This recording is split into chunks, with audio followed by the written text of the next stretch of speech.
So we will get started with today's workshop. Thank you guys so much for being here.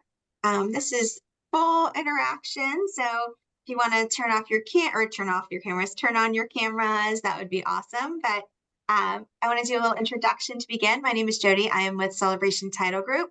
Thank you guys for joining us today. If you haven't heard, there's some chatter in the news about some stuff in real estate. So if you haven't heard, here we are today, but we're going to do a deep dive. We are incredibly lucky today to have Wayne with us. So I don't have your bio. I'm just going to do my normal Wayne speech.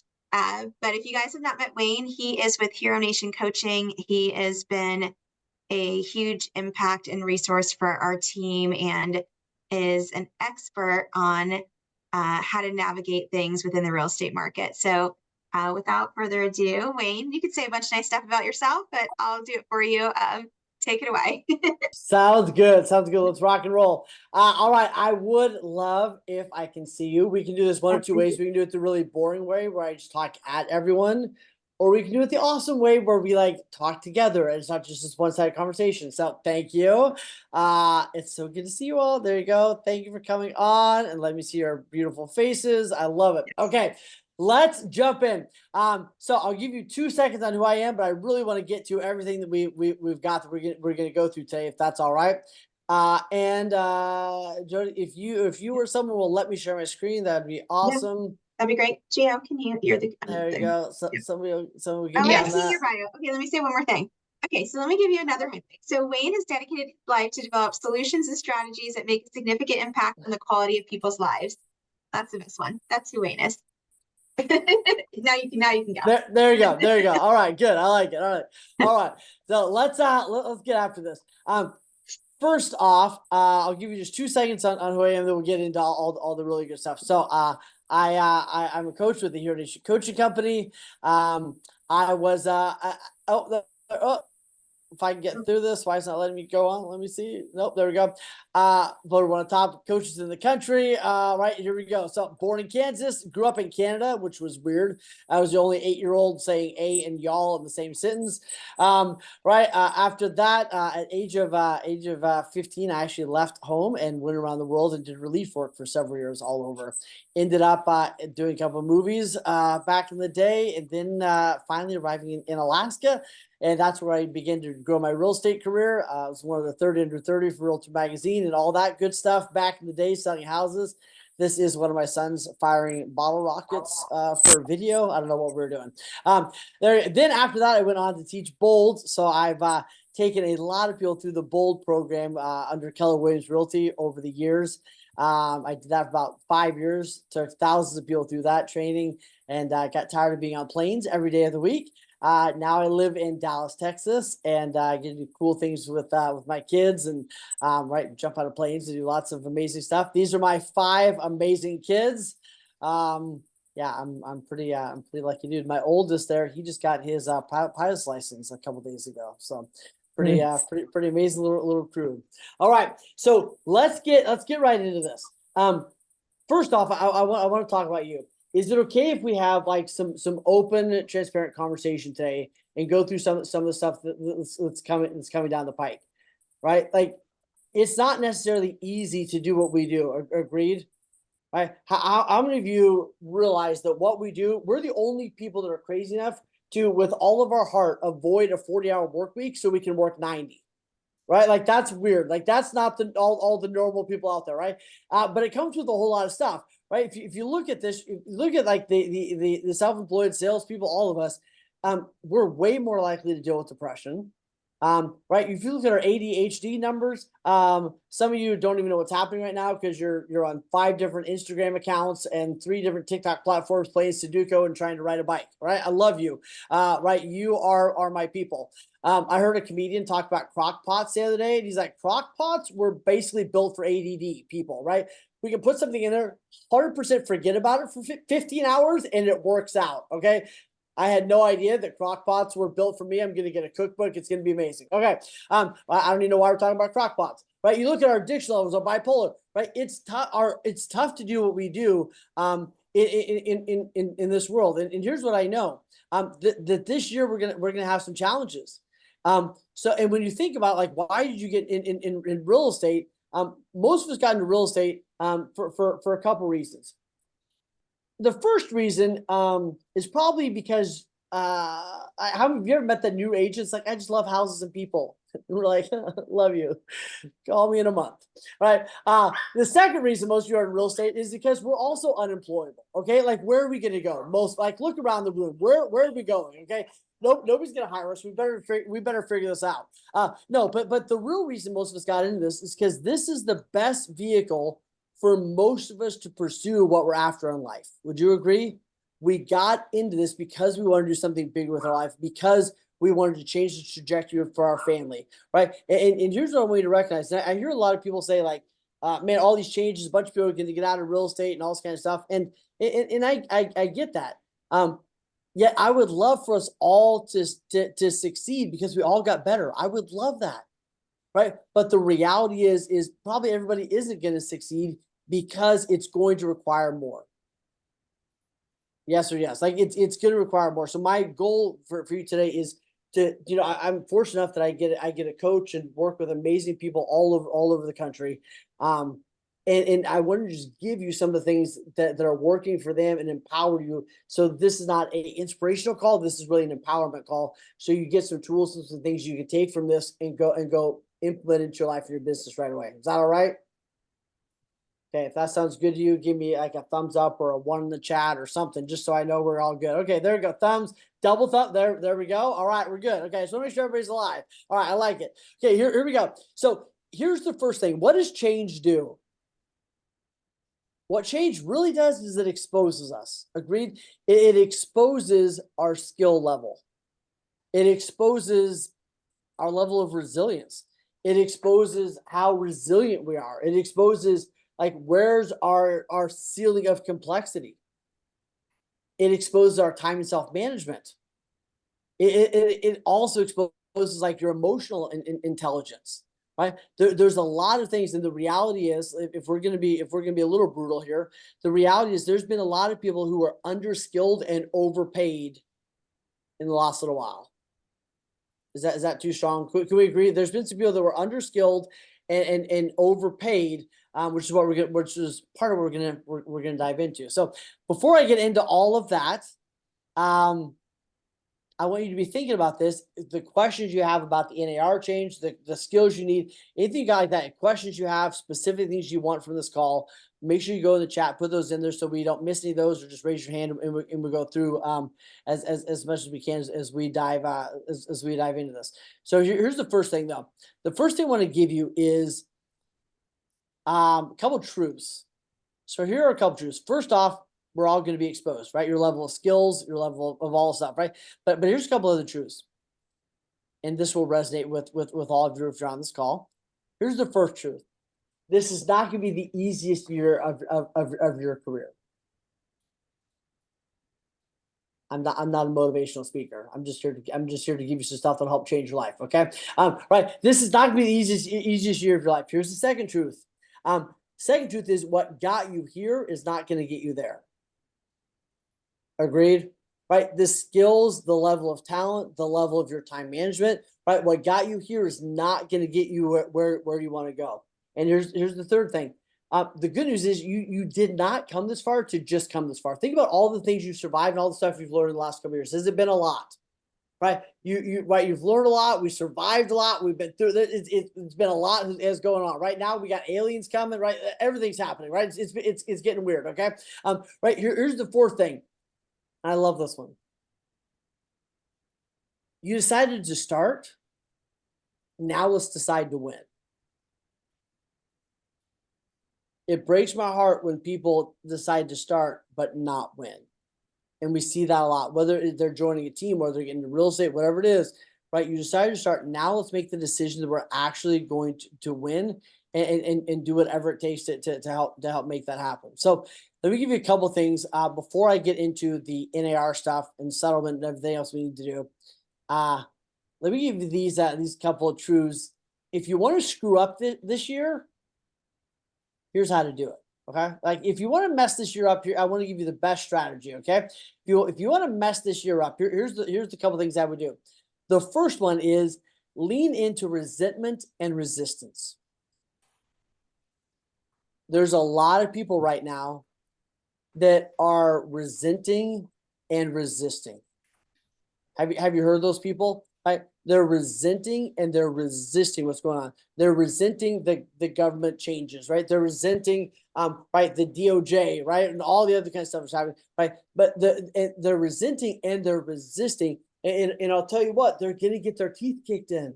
If you get stuck in resistance and resentment, man, it's gonna be brutal. Right? Unless you want to go run for office and try to change some of the things, which cool. If you want to go do that, awesome.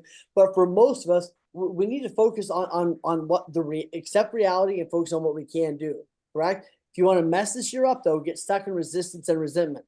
The second thing that if you want to mess this year up is avoid tough conversations. And right now we're having to have 3 levels of tough conversations. The first level of tough conversations is with your clients. You have to have some tough conversations with your clients, right? Explaining, you know, how you get paid, doing all the different things we got to do, right? So first level is with our clients. We'll talk about that, right, a bunch today. The second level is some of you that are running teams, you're going to have tough conversations with your team members. And it's going to sound like this. It's not going to be the easiest. We're going to have to skill up, right? It's going to be sitting down with our team members going, this is not, like, here's the mountain we're going to take. It's not going to be easy. It'll be worth it, but here's what it's going to take to climb this mountain. If that's not for you, that's okay. You just need to, what will help you soft land somewhere else, right? Like, here's what it's going to take. And if that's not for you, I understand, but I want to be really clear on what it's going to take to win this year and who we need to be, right? The third level of conversation, though, is probably the most important. The third level of conversation is tough conversations with you. So my question for you to ponder for a moment is, what are you pretending not to know? And not just in the realm of this NAR stuff, right? What are you pretending not to know? Are you pretending not to know that your schedule has got to change? Are you pretending not to know that you've got to get better at the skill? Are you pretending not to know that you're going to have to double down on some of your efforts? What are you pretending not to know right now that you're going to have to put some time and effort into as you go through this year? So avoiding tough conversations with ourselves is one of the best ways to mess this year up, right? Here's the third thing. You want to mess this year up, stay in confusion. There's a lot of people right now, and you probably heard them, right, that are pretending. Let me say it this way. Have you heard the person's like, I don't know what to do, I don't know what to do, I don't know what to do, I don't know what to do. And like, they've said it a lot, and you're listening to them, and in the back of your mind, you're kind of like, you probably do. Like, you might know what, like, you probably have an idea. Like, maybe you need to do what a guy talked about a couple days ago. He's doing 30 open houses in 30 days. Would you get business if you did 30 open houses in 30 days? Right? As several of his team members did it, and their pipelines are full, and it's amazing what they put together. Right? The reality is, and most people, if they stay, have you ever done this? Maybe this is just Wayne's therapy call with Wayne. But if you ever like pretended not to know what to do, or made it more complicated than it really needed to be, because like if it's complicated and I don't know what to do, it kind of justifies my inaction. And especially if it's something I don't know what to do, it helps me kind of justify not doing it. There's a lot of people that if they really sit down with themselves, they can figure out what to do and what they need to do to make it happen. Does that make sense? All right. Okay, here's the last one, which is why I'm glad you're on this call. The last one is the worst way to tackle this year is to try to do it on your own. Which is why I'm glad you're here and we can do this together. Sound good?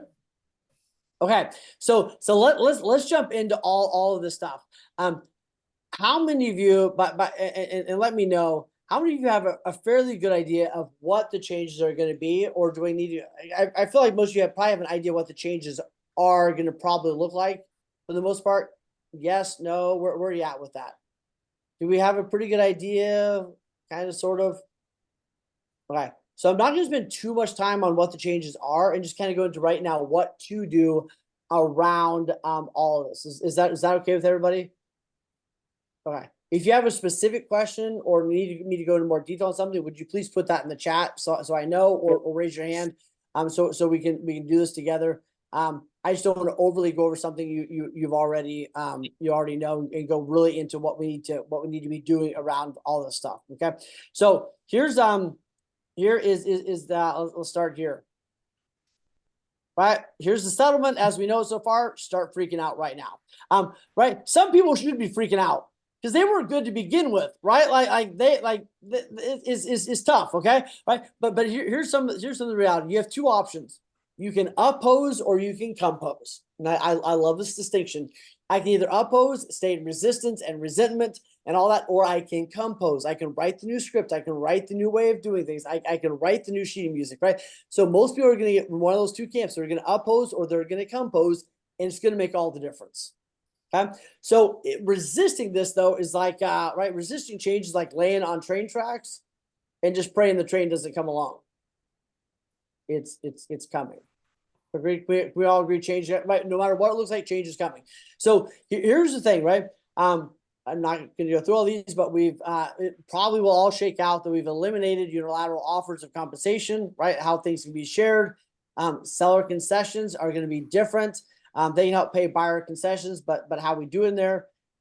It's mandatory now to get something signed before you show a house, right? But we get that thing signed before you show a house. That buyer agreement. There's a cap on buyer agreement commission, right? Whatever you put on there is the most that they can pay you. Probably move forward, and we got to formalize the buyer representation, right? All that is that. All of you have a fairly good grasp on that. Any questions on this? We'll go through some more of it. Everyone's pretty good on that. Yes. Jody, David, Robin, everyone's pretty good. Okay, got a thumb up. Thank you, Samantha. Okay, so here's if you only got one thing from this, this is it. Treat your buyers like sellers. If that's the one thing you got from this entire presentation, that's it. Treat buyers like sellers, right? The real and they talked about this on one of the real calls the other day, right? The guy was saying, hey, I used to take this way to get from here to Los Angeles. Now the reality is I'm going to take this way from here to Los Angeles. Here's the biggest difference, though. The biggest difference is in the past. And I'm assuming I'm going to get a call from NAR sometime for saying this incorrectly. But in the past, basically, we took our buyers on this road, and at the end, we're like, oh, don't worry about it. Sellers got it. Right? Now the road is, hey, before we get in the car, we got to pay the toll here. We got to have the conversation of how I'm getting paid, what that's going to look like, what the options are. Then we get on the road to closing down. Make sense? It used to kind of be like, oh, sellers take care of my fees. Right, and we kind of like it was in the basically the HUD here at the very end. Now we have to have this conversation right off here in the beginning. Then we get on the journey. Does that make sense? Verbiage to increase right. The commission to match offer of compensation. Let me see who we got. I don't know who it is. I'm just going to mute a bunch. I can't tell you there. Who is that speaking? I was just meeting a bunch of people. I think they were talking about an offer or something. Okay. There we go. All right. Okay. So there we go. Right. Pretty simple. So let me give you the things that stand out to me on this on all this. First off, here are let me give you a couple analogies that I think help the most. First off, people are smart. Right now, I hear a lot of conversations that are basically buyers are dumb and they had no idea that the realtor was getting paid in a transaction. They had no idea that their mortgage was a little higher because agents were getting paid on both sides. Buyers are smart. They knew that most of them knew what was going on a lot of levels. Agreed? Like they're not. Most of them are not dumb. Yes, right. Here's the second thing. This is the big one. People are freaking out about maybe there's going to be discount agents, right? Maybe it's a buyer agent. And there are going to be discount buyer agents that go out there and they'll write the offer for $200 or $500, whatever it is. How many of you are worried about like discount agents, things like that coming in? Right? I've heard some of that conversation. Here's what I want you to realize. We've always had that, right? People are like, well, buyers are going to realize that they can just go directly to the seller. Yeah, they always could, right? Or, right, it's kind of like people not wanting to talk to their listing client about for sale by owners. Guess what? They know they can sell it on their own. They always have known that they can sell it on their own. If you think about buyers just like sellers, all of the objections and the frustration in your head goes away. Meaning, yeah, there might be some discount buyer agents out there. They're like, hey, I'll write an offer for $200 or all that kind of stuff. Those kinds of agents have always been around. here's why they don't stick around very often, or why they never do very big numbers, in my perception. It's really hard to run a great business if you're not making any money. It's really hard to be a great agent when you're spending more on gas than you're getting paid per transaction. Okay. So there might be some people that pop up here and there. Do not get worried about a race to the bottom. Those people will pop up and usually disappear or not take a big part of the market share anyway, because we know how much it takes to actually do great in this business. Agreed? Right? There's always been discount listing agents, discount whatever. Like, don't overly worry about it, because it's going to come. Thirdly, here's who's going to survive. The people that are going to thrive through this thing are the people, right? The ones that will thrive through this are the ones that keep their head in the right place, the ones that dramatically skill up, and the ones that get more effective and efficient with their time. Yes or yes? Yes, and we have a question in the chat, Wayne. Hey, hit me. Okay. Or I The can question go is there and find it. from Ryan. He's asking, with the cap on the buyer broker agreement, can you add verbiage to the agreement to increase the commission to match the offer of compensation the seller is offering out? Yes. Yep. And I actually have a script in here that will help with that exact question. So I'll share that. I'll share that one with you. Yes. Thank you. Before I get what to do, let me give you one more thing to not do. Stop making it worse. The realtor chat out there, right, in the last few weeks has been insane. Bashing other agents, saying all the stuff about the government, right? Right, the problem is when you start, right? What did grandma tell us, right? When two people are throwing crap, everybody just gets crap all over them. Yes, when one person's throwing crap by themselves, they look like a crazy crap thrower. Okay, like, don't jump in the pool with them. Okay, like, we have got to, as a community, elevate and separate ourselves from all this craziness out there, right? Bashing, doing all this other stuff is not helping. I will give you, there are two kinds of people right now, I believe. Some of your buyers and sellers have questions because they're in a transaction right now, or they're thinking about getting a transaction next little while. That's one school of people right now. You need to get good at answering those questions. But there's this other huge school of people that's like the 90% that are just making conversation. And they're not actually all worried about this. They're just making conversation with you. And like 3-6 months from now, I don't even believe we'll be having most of these conversations. Here's one of my favorite scripts that a lot of my clients are using right now. If they don't, especially with somebody who's not like in a real estate transaction. And here's the script. Somebody goes, "Hey, what's going on with that realtor stuff?" Right? Or whatever it is. I love this script. Have you ever seen a time when the government tried to make something better that wasn't actually broken and ended up making everything just a lot more complicated and harder? And everyone's like, yes, every single thing the government does. And you go, yeah, exactly, right? This is exactly like that, which is why I've got trained on this, which is why I have a whole team helping me, which is why we're doing this and this to make things simple and straightforward, which is why, but whatever that is, you don't probably need to give everybody a 15-minute dissertation, right? We're getting people from the same place to the same destination. We're doing it a little bit differently, but the same things are typically happening. Back to Ryan's question, right? Like 90% of the time, the commission will still be wrapped in a very similar way it was.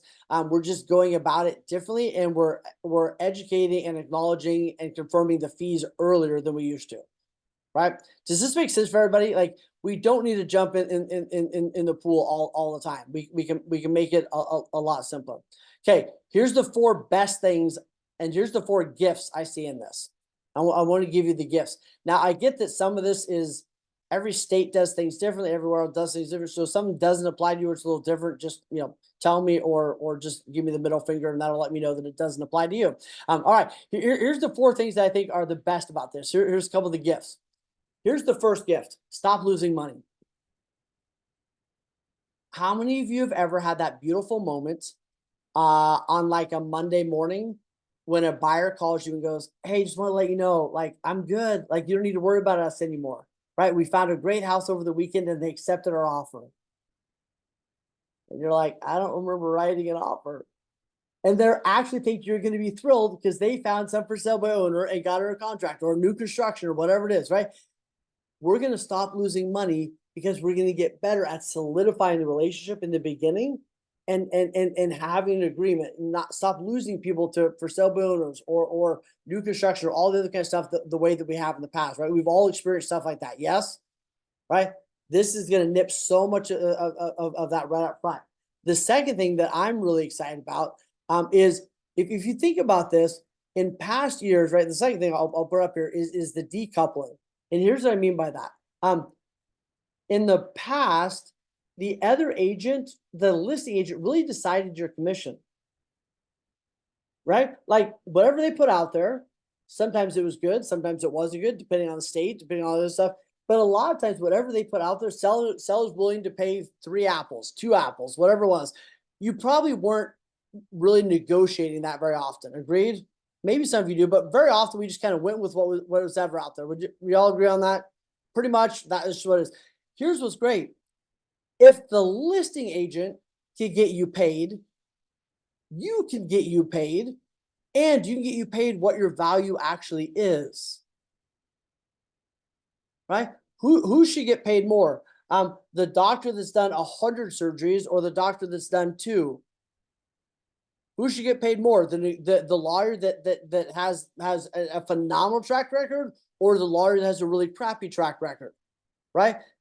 You can now set your own course, determine what you want to get paid, determine your value, and actually make that happen. No longer is our basically our livelihood, our value as buyers, when we're on the buyer side, up to the listing agent.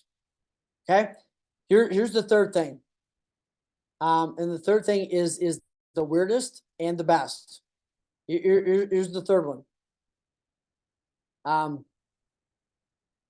Oh, sorry. Here's the. Let me skip to the fourth one. Here's the fourth one. This is hard.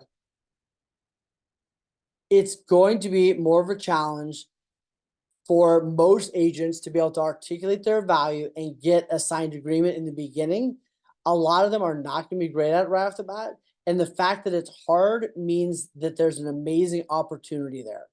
The fact that it's hard means a lot of people won't do it, which means those of us who will do it and get good at it will have a way bigger opportunity. The passing lane is getting huge. Does this make sense for everyone? The fact that it's hard is actually the gift, because if it was easy, everybody would do it and there'd be no way to distinguish ourselves. The fact that it's hard actually is a gift for those of us that are going to lean in. Okay, before I get into the specifics about what to do, let me open up any questions, concerns, thoughts before we get into what actually to do.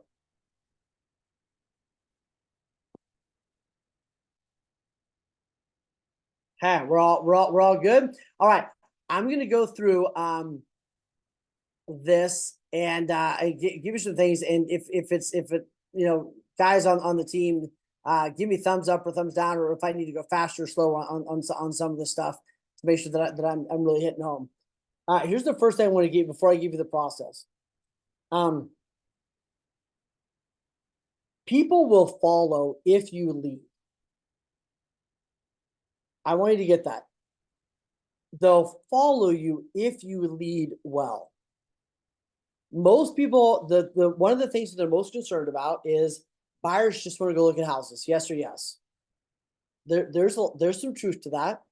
It's also the way we've set it up. Here's what I'm going to give you some scripts. If you lead well, they will follow. If you don't lead, right, it's like the blind leading the blind, right? Here's what I want you to recognize. We're going to give you some stuff, and before you give too much pushback on it, I want you to realize that if you lead well, they absolutely will follow. So here's the path that I recommend a lot of people take as they're going through this process. So in the beginning, right, we have a sign call, we have a lead call, we have something that comes in, correct? Oh, wrong presentation. We have a sign call, a lead call, something comes in, correct? What you've got to do great on this call is go through what most of you know about, LP Mama, to actually get them to come in and have an appointment, right? This conversation is gonna sound a little bit like this, right? The next thing we need to do is get together. So here's what we're gonna do. The call comes in, or you reach out to your clients, and you're going to go through some of these questions. I used to have this form or one like this printed off. Now, then we turned into a digital form of it. But someone would call or someone would be interested in a property. My goal was to get as much information as I could, right? That's a great property. A lot of people are interested in that property. Is that where you want to be? Or are you interested in surrounding areas? I love it. So that was priced at $450. Is that the price range you're in, or do you want to go higher or lower, right? How motivated are you? Do you rent your own? I want to ask them, right? One of my favorite questions is, how many homes have you seen so far? Instead of asking, are you working with an agent? You need to ask, the first question is, how many homes have you seen so far? A much better question that gives you a much better insight into what they're doing.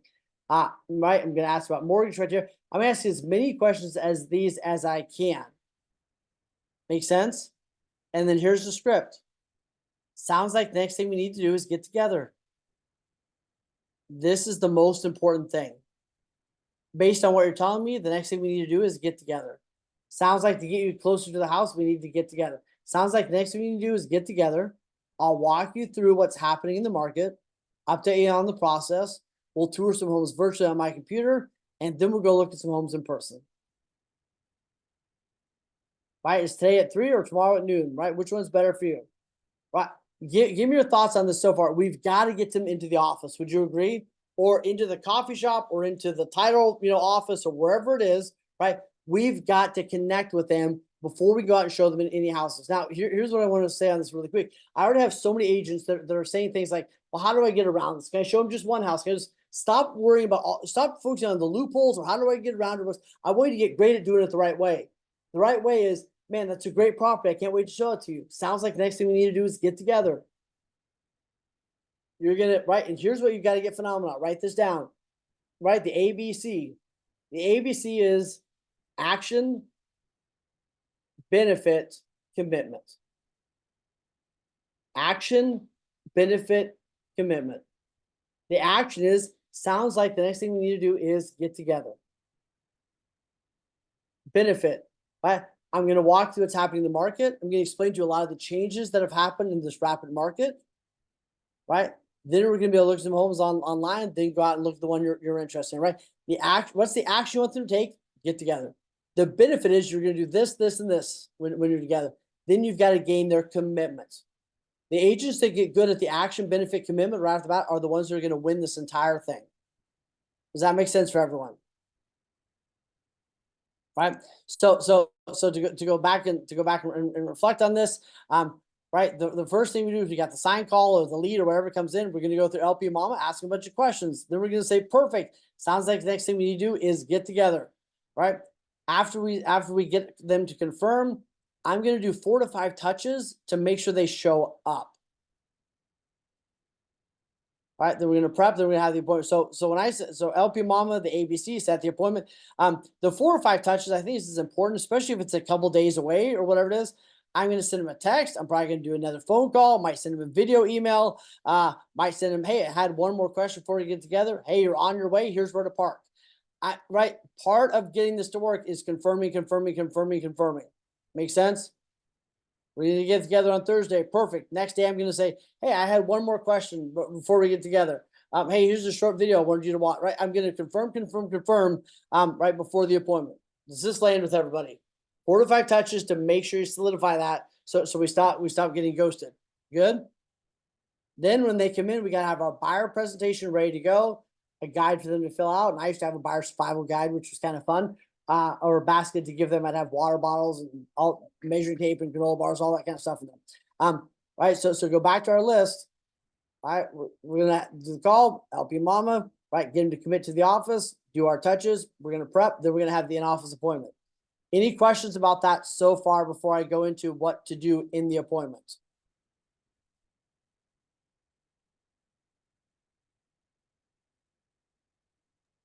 Okay, give me a little bit of feedback. What's good so far? What do and any What is questions? the LP Mama? LP Mama. Okay, so LP Mama stands for right, like what is it? List, location, price, motivation, agent, mortgage, and house, or what was it? Last one. Last A. I can't remember. It's just the LP Mama was what we used to basically describe this because it reminded us the bullet points we're going to go on. Does that make sense? LPMAM and whatever the last one was, or appointment. There we go. That land. Okay, let's get into it. So they come in. This is the most important part. Now we could do a 2-hour workshop on this, but I'm going to give you the gist of it. And then if the team wants me to share some of this out, I totally can. So they would come in. Now here's what you got to do. It goes back to listings like sellers. You are going to treat your buyers just like you've treated your sellers. How many of you would go put a sign in the yard, spend $1,000 on marketing without a signed listing agreement? None of you. Why have we been doing it on the buyer side? It's insane that we've been doing it that way for years, right? Right. Here's what we're going to do. We are going to do a buyer presentation just like we used to do listing presentations. So they come in, they sit down, you go, hey, I'm so excited we get together. You are going to lead the conversation. Now, I would have them fill something like this out while I'm showing the presentation. So with your permission, and I gotta make sure I get your permission on this. I'm going to show you a version of my presentation from 100 years ago that the marketing team at Celebration is going to die that I'm showing you because it looks ancient. Okay. So I love, you saw off the promise you're not gonna have a heart attack when you see what looks like Wayne created on a scribble board 100 years ago. All right. We're getting there. It's a journey. Okay. Is everyone okay with that? What were those little stencil things we used to, the red ones with the sand inside? Yeah, that's basically what we're working with here. Yeah, okay, all right, here we go. Etch-a-sketch. Etch-a-sketch, there we go. This is Wayne's Etch-a-sketch listing or buyer listing presentation. Because this is exactly what I used to do years ago. We got to change a little bit, but it's what I used to do years ago. So they come in, they sit down, and we're going to walk them through it. I'm going to give you the high points of this. So they come in and we walk through it. The first thing we're going to walk through is, right, let me share with them, right? There's a difference between a salesperson and a consultant. I'm a consultant. I'm going to share that with them. I'm going to explain to them, hey, right, here's what a buyer market is versus here's what a seller market is, right? Right, the market's changed a lot. I'm going to explain this thing to them. The second thing I'm going to tell them is we're going to begin to set expectations, and we can do a whole call just on that. But I'm beginning to begin to set expectations with them, right? Just so you know, right now the average listed sales price is 98.6%, whatever it is. Which means if we look at a home in this price range, we're probably going to end up paying about this. Right? Inventory right now is down from the same time last year. When inventory goes down, price, demand goes up. When demand goes up, prices go up. Now, let me give you an even better example of this. A couple of years ago here in Dallas, our average listed sales price was 105 to 110%. Now, if you just moved here from Vegas and you were at the fire sale where everything was 50% off, and you moved to Dallas and nobody walked you through that, you would be freaking out. Here's what would happen oftentimes, right? Agents would be out there showing houses and they show somebody, a $490,000 house. That buyer was thinking, man, I'm going to get this thing for 460, 420, 400, right? Whatever. Then they sit down with their agent and the agent would go, all right, so if we really want this house, we probably need to offer 520. Are they freaking out? Yes or yes? Right?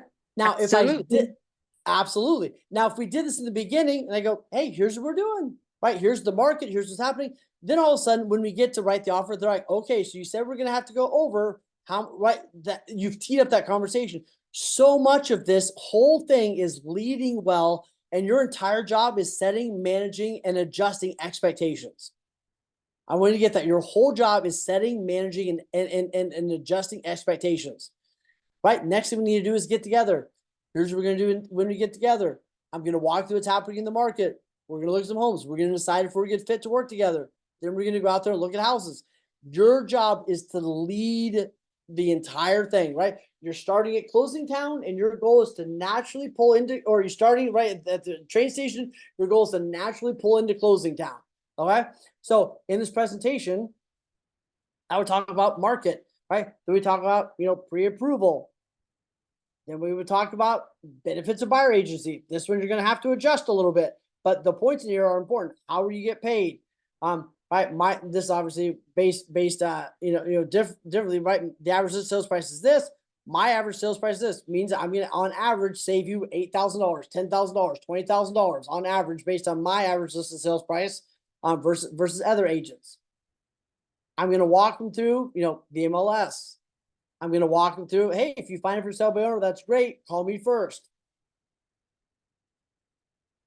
If you find new construction, here's how we do that. Right? Shopping for your house. By the way, I'm setting expectations the entire way through here. On average, my buyers look at 1 to 5 homes. Don't be surprised if you buy the first one because I'm really good at what I do. And I'm going to ask you 500 questions today, so I don't have to drag you all over the nation over the next couple of weeks to find the right house.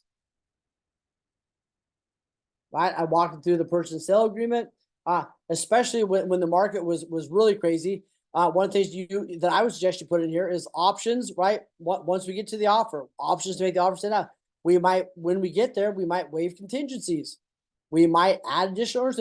I'm going to put in here multiple things that we could do to help our offer win, but we're talking about this right now so that when we get to writing the offer, we're ready to go.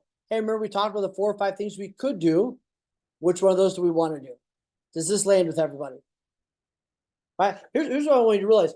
You're 8 to 10 slides into this thing. Your buyers are more educated than most agents. Okay, right? I'm going to talk about earnest money. We're going to talk about home inspections. We're going to talk about appraisals. We're going to go through all this stuff. So what's the value if we go through all of this, right? Sit down with your client. What do you think that does for you? Give me some answers. What would it do if you sat down, you went through that, they're filling out the sheet, answering the questions, like, what does that do for you?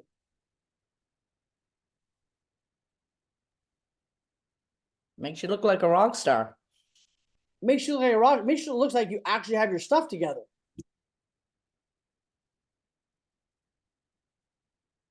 What does it do for the client?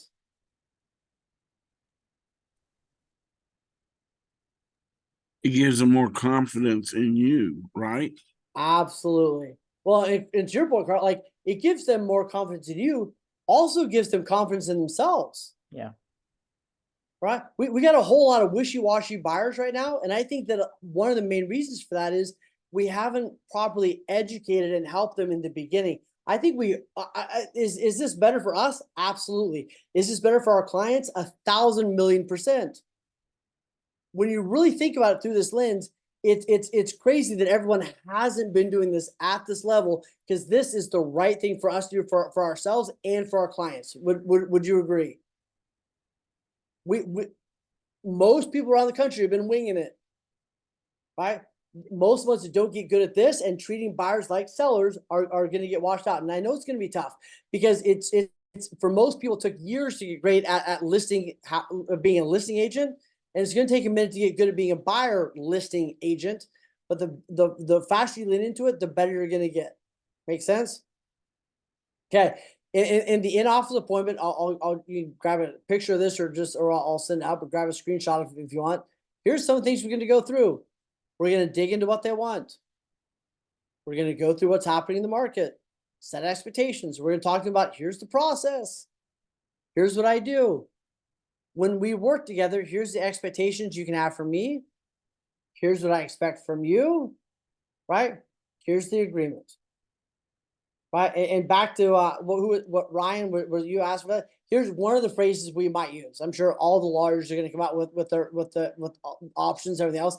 But here's one of the phrases we might use. Right, seller to credit buyer X amount at close of escrow to satisfy buyer's contractual agreement with buyer broker. I'm sure your celebration team will come up with a whole list of great phrases and terminology and things like that. This is an example of some of what we'll do. Most of the time, I believe the agents or the buyers are going to be able to get their agent paid through the HUD or whatever else. Right? Would most of you agree? There's going to be some outliers, right? VA has some weird rules around how much a listing agent or how much a seller can pay. There's going to be some of that. I believe that a lot of that will get cleaned up, and we'll get a lot of things cleaned up the next little while. But I want to focus on the 99%, the 95%. 95% of the time, the buyers will be able to get their agent paid through the closing settlement sheet, right? The sellers will pay those fees, right, on behalf of the buyer's agreements. Does everyone agree that that's going to be the way it is most of the time? Right? Sometimes it might be a little out of it. That's going to be most of the time. People go, well, will you ever reduce your commission? Maybe. I don't know. What if you do it on the seller side? There's maybe been times you've reduced your commission, but think about buyers just like you would sellers, right? And it cleans up so much of this. Okay, any questions so far?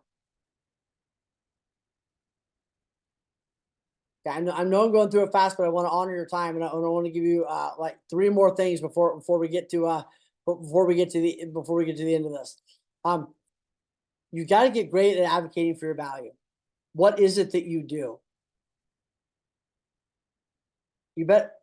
I believe most people are willing to pay for your value if you articulate it. Most people are willing to pay for your value. And the ones that aren't, after you've clearly articulated, are probably not your people anyway. Probably not the ones you want to work with.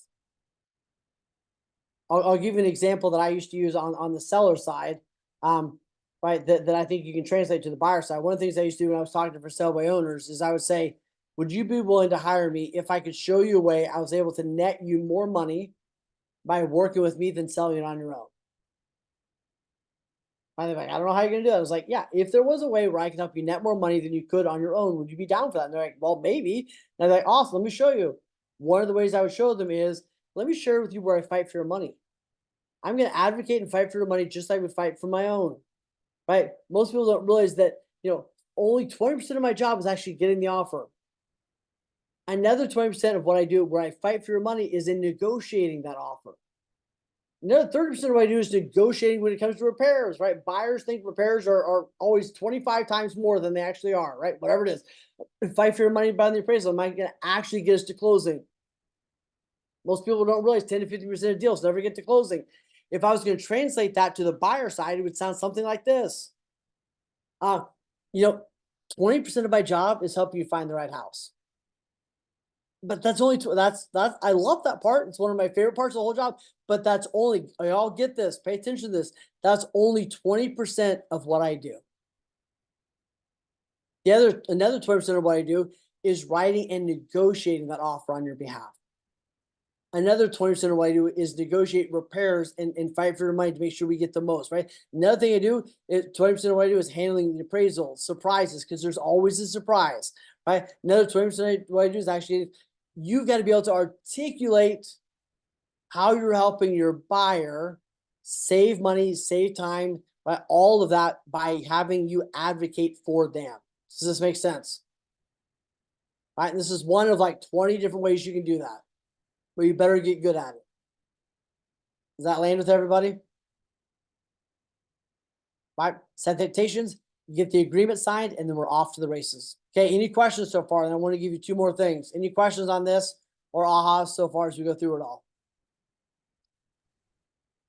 Are you going to be able to send out the slide package later? Yes. Yep. I will. I'll send it out. And then yeah, whoever you're working with at Celebration can totally get that to you. Yeah. Excellent. David did say we all have to get the I Love David tattoo, and I said that was a little extreme. But if you get that, he'll hand deliver the packet to you. That's what happens, right? Yeah. Okay. All right. Just wanted to be clear. I'm totally down for that. I'm totally down for that. Yeah. There you go. You spell that WAYNE. There, yes, absolutely, yes. If you put weight on there, it's you actually lose points. David will slash tires for me. And have a worshipful attitude when you do that, please. Yeah, there you go. Yes, amen. We go right back to church. I like it. All right. I'm sorry, I didn't mean to interrupt. No, you're good. I love it. I love Maine's interactive. There we go. All right. So let me give you last couple things on this. Like I said, we can spend so much time on each one of those. If you want help with this, I'll put a slide here up in a second to reach out to me. Just so you know, this is like when I coach the team on Celebration all the time. They know how to do this stuff. This is the kind of stuff we work on all the time, is how to have these conversations, how to have these scripts, how to lay this stuff out, how to help your teams. So just so you know, they're incredibly equipped on how to help with so much of this stuff. So here's what we say. Last two things. First off, you're going to suffer once or you're going to suffer twice. Most people suffer twice. Most people whine, complain, resist, resent, and then they still got to get good at it. You may as well just get good at it day one, right? Have you ever suffered twice? Like you had to call that seller and you waited, like you agonized all weekend and you still had to call them, right? This is kind of like that, right? Just do the thing, right? You're going to suffer no matter what. We may as well just suffer once instead of suffer twice, okay? Let's not pretend this is not going to be a challenge. We all got to get better at this, okay? The last thing is I really do want you to get great at articulating your value, great at saying, hey, here's what I do, here's how I do it, here's why I do it. Get great at that. Go read everything Simon Sinek. I think Jody has 5 copies of every book he's ever made. So ask her, she'll get you right all of them. I'm still waiting on my signed copy that she's going to get me at some point. But let me leave you with this.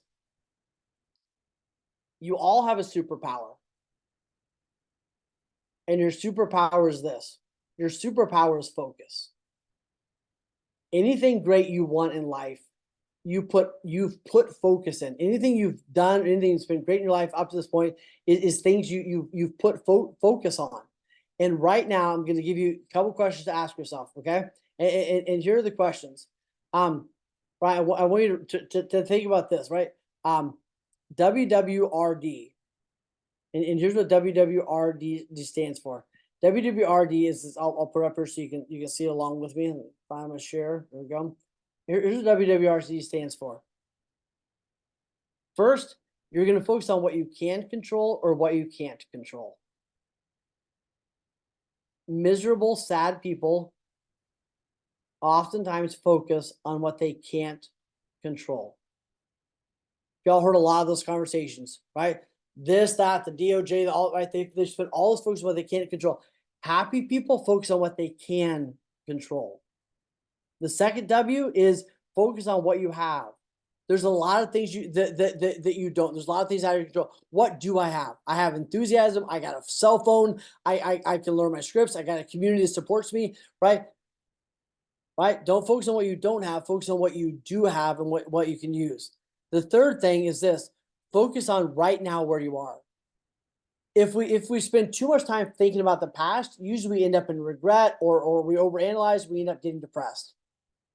On the other side of that, if you spend too much time living way off in the future, you can live in anxiety. The goal here is plan for the future and get I do right now? Where I am, right? What can I do? What can I control? What do I have right here in the right now? It looks like this, right? What can I control? What do I have? What's the next right thing? And then do it now. Do it before you feel like doing it.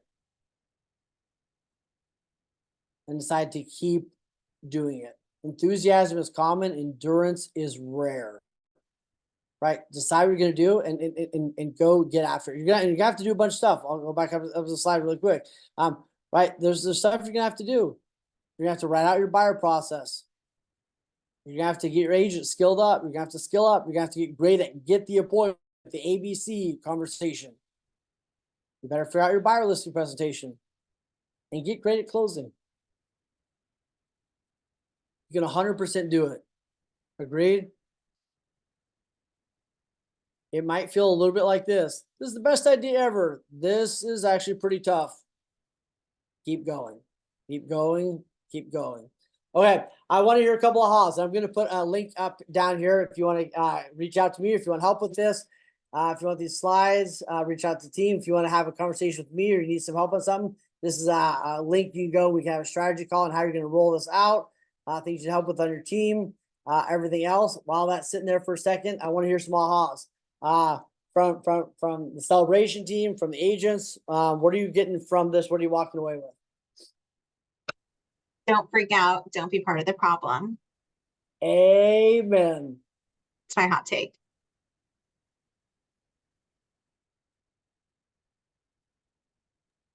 I like the like getting the appointment with the buyer and like walking them through like the expectations, because it's funny how many homes that I have bought and I've never had anyone do any of that with me. It's like, oh, you want to buy a house? What are you approved for? Let's look. It's not like you're going to need an appraisal. You got to need this. You're going to none of that. So I really like that. I thought then you're like educating them before you ever go out. I think that's so valuable. And I don't know why it's not done. And like every professional does that. I get imagine calling a lawyer and be like, hey, I want to take these guys to court. And you're like, cool, see you there next Wednesday. What? Right? People are like, hey, I think I need surgery. Awesome. Let's like Tuesday, we'll put you under the knife. You're like, hold on, don't you have questions first? Like, what do you mean? Right? Like every other well-paid professional does it the way we're talking about doing it. We all just need to get better. And they'll follow your lead. And the ones that won't are probably the people that want to look at houses at 4:30 every Sunday morning. Okay. Love them and leave them. Okay. Lead generate so you do not have to tolerate.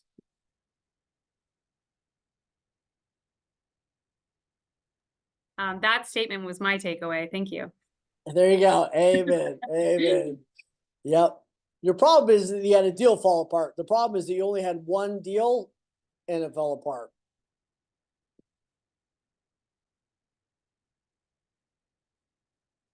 All right, team Jody, Caitlin, last thoughts? Anything you want to add? I will say that no question is stupid to Wayne. Like, he coaches us every week and we say and ask ridiculous things, and he always has a very good answer. So now is your time to take advantage of him sitting in front of you right now. And don't be embarrassed. We won't look at who asked it and we won't shame you. Like, ask whatever you need to ask and get the information you need, because he is a wealth of knowledge and you have him right now. There you go. Amen. My one ask is next week I'm actually recording a podcast with NAR, which will be interesting. But my one ask is that you don't even have to listen to it. Just go say best thing ever. This was amazing. Okay, just like listen to 2 seconds and give it a thumbs up. All right. That's my thing. Okay, what else? Samantha, I saw you unmuted. Maybe somebody else. Like We have yes, we have a I we have a did, question too, Ms. Samantha. sorry, I did just want to say, your buyer presentation was pretty good, even though it was 100 years old. It's more than what I've done, really. Thank you. Being Thank somebody you. who works with sellers a lot, so you're way ahead. So good for Thank you. So somebody's gonna save me. My team's like, they're like, we'll get to it, but you have these other 5 projects in front of it. I was like, I know, I just need it 2 years ago. All right, yeah, I'm working on it. Any updates on the VA? You know what? There's a lot of rumblings happening. I mean, there's companies coming out saying, hey, we'll fund, we'll fund this, and then they can pay us back over time. I mean, there's so many different things coming out. I think that there's enough pressure that they're going to figure out a solution. It's just gonna be 3 to 6 months that are probably a little bit messy. If VA is all you do, like, you should probably be a little concerned and call a bunch of lenders to get some good insights on it. Most of us, there's a bunch of other options that our people may or may not go with anyway. So I think it's gonna be it'll be a bump in the road for some people. I think that we'll figure it out. It's just, it hasn't been beautifully figured out yet.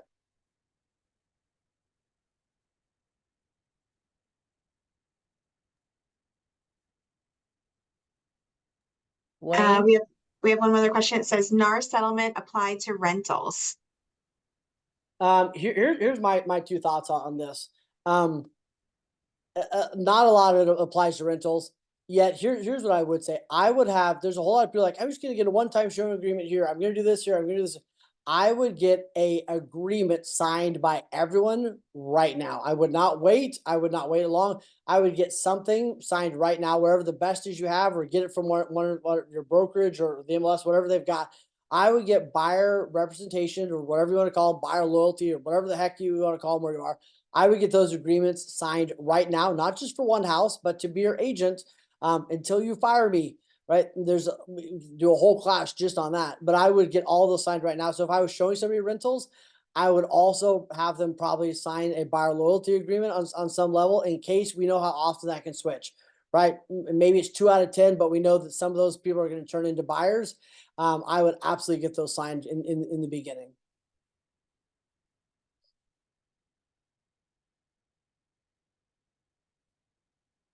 I had one quick question.